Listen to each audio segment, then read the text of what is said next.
everyone, and thank you for joining us. I'm Lauren Hillman with Theatrics, and today we're going to be interviewing Peter Abando. Peter, before we start anything else, could you tell us what your job is in the performing arts? Oh, what is my job? I have many jobs. What's the best way to start with it? I would say I'm a music director primarily. That's the music director is someone who is in charge of anything that's music related in a production, and I do that. But I'm also a music teacher. That's sort of my day job. That's what I do day to day. But if people ask me like, what's the thing that makes you tick? I'm a music director. So when you're music directing on a show, could you tell us what some of the things you would be doing in your day would be like? Sure. In the rehearsal process, usually I have the entire cast with me, and usually the stage manager and a couple of the crew, and I'm the one teaching the music to the cast. Now, that doesn't mean I teach them every single note. They've got to go and do their homework and learn their lines and learn their lyrics and things like that. But I'm the one putting the music together. So they come in. I'm playing the piano or we have an accompanist, and I guide them through assembling all of the music that goes into a production in a musical or a play that has music in it. That's awesome. Now, you mentioned you have a lot of jobs, and I know you as a composer personally. So what are some of the other jobs you have taken in performing arts? Other jobs. Like you said, I have composed. I've written for, in fact, that is my university training is as a composer.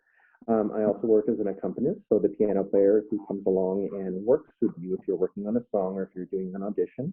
I also do audition and performance coaching, and that's one of the things that I've been doing more and more frequently in the past couple of years, where people come and I either meet them in the studio or they come to my home, and we work on a song or their audition selections, and we try to fine tune them, figure out how to make it their own, how to make it original, and how to really bring out each performer's own personal character with their music. Wow, that sounds like a lot of fun. I want to find out, Peter, how you got into this. So why don't we go back to like your origin story? So how I got started? Well, as a young kid, I did singing and music classes at Place des Arts in Coquitlam with Mr. I, who actually worked with Theatrics, and so did I. I mean, we worked together. And shortly after that, I was in pilot programs with Tommy Music and taking piano lessons. Did you have a moment where you got, bit by the bug, a moment when you realized there's no turning back, this is what I want to do?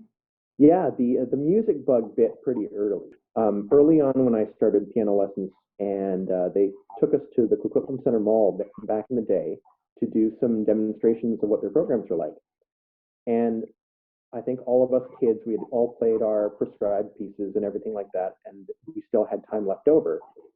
And I sauntered over the piano and just started playing around, somewhat improvising at a very beginner level. And that was like, oh, I really like this. And it was so much fun to have an audience who would react to you and, encourage you or clap or just sort of be captivated by the art you were making. And that was the real bite. It was a pretty hard bite, and it was good. It sounds like having an audience is part of what that made that experience what it was. Mm-hmm.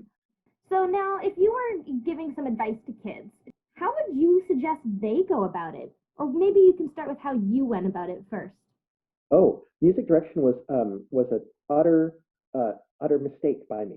Music direction came one day when I was working on a production, and the music director himself got sick. And they looked at me like, well, you play the piano, you read music, can you help us with this stuff? And that's sort of how I got started. So if a kid wanted to go into this, Peter, what would you suggest that they do? Well, especially in Vancouver musical theater, if you want to be a music director, people really want you to be able to play the piano. You don't have to be an absolute wizard, but you sort of have to be able to look at a piece of sheet music and go, I can sort of figure this out, and I can show someone else how to do it. What would make a good who makes a good director? People who can listen. It's the biggest skill. That's one of the funny things I learned in one of my workshops in New York City. A music director, especially in a musical, is responsible for everything that happens in a musical, good or bad, because you're the only member of the directing team who's actually in the show. How are you in the show, Peter? In what way? How are you in the show? Often you're playing in the orchestra, and you're directing the orchestra, and you're cueing the performers on stage. So, for example, if you and I are performing together and you're on stage and you need a cue to know, okay, the orchestra is going to start, and that's the next time I need to start my singing line. You're going to look for the music director out of the corner of your eye or in a screen that's above the audience's head. And you're going to see a little cue. It's like, are you ready? And go. Sometimes you have a music director and you have an orchestra leader. So the music director would have been in the rehearsals and would have been teaching music and shaping it and giving everybody interpretive concepts about how to perform the music. And then there's an orchestra or band leader during the performances who gives cues. Are there directors in non-musical plays? If it's a very important part of the play, perhaps there's an element in the play where a band is playing, even though they're only on stage in one section of the play. You'll have a music director for those areas.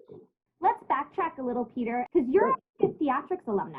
So could you tell us maybe some of the stories or maybe plays or moments from back when you were participating in theatrics or writing for theatrics that really helped shape you? Oh, yeah.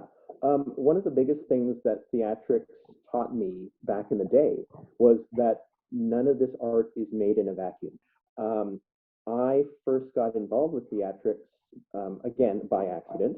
I was playing for a friend of mine, and we were auditioning as a band and a lead singer for one of the local talent shows. And Deborah Solberg was one of the adjudicators. And she approached us afterwards and I need a band for a production of Godspell, or a rock band. And that's how most of us got the hook stuck in us. So for an entire summer, I worked with the theatrics gang, and I kept getting called back after that. So they said, well, would you be able to help some of the students write a song? I said, I'm not sure I can figure out how to do that. And I eventually ended up doing my undergraduate in music composition. Do you happen to have a keyboard or anything with you or near you? Always. Awesome. So I want to let you talk a little about how you go about composing for these characters, like how you come up with the music or the sound that something needs to have. The first thing that we think about is, what are the characters feeling, right?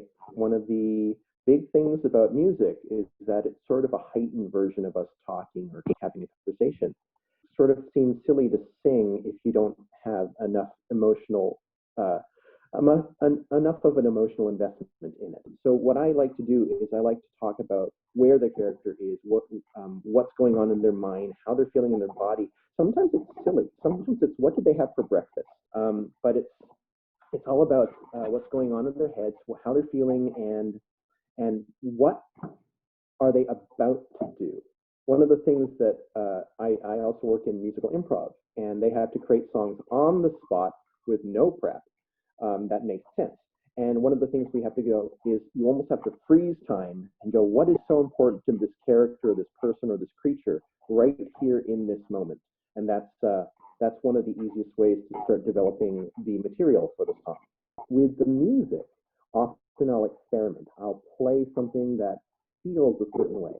And, often the first 2 or 3 times it doesn't seem to match. And you're looking for something that matches the emotion or contrasts it very purposefully.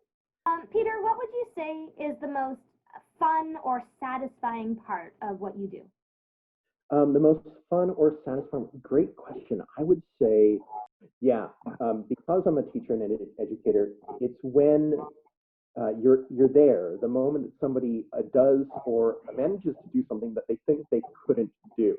It's totally like all the warm fuzzies. It's so rewarding. Before we go for the day, and I do want to thank you very much, Peter, for coming and be with us. I'm wondering if you can just leave us with some last words or pieces of advice that you might have for kids that want to go into this musical direction or composition and just the more music side of performing arts. What advice would you have for them? Oh, well, aside from the obvious, like, practice your chops and work on your instrument, whatever you play, one of the biggest things, especially having worked with so many different companies in Vancouver and actually in other parts of the world as well, is there are really 2 things. You got to show up, not just be in the room, but be paying attention to what's going on. Attend, be there, pay attention. The people who are paid the most are the swings and the covers, and they're not the people with the with their names on the marquee. They're the people who are called in case, you know, the lead actor or lead actress gets sick. Your number one ability before is, like I said, is to listen. If you can play fantastically, or you write beautiful music, or you're really good at rhymes and you can rap and everything, that's great. But in a world where we collaborate, if you're not listening to what's going on around you, most of that's quite worthless.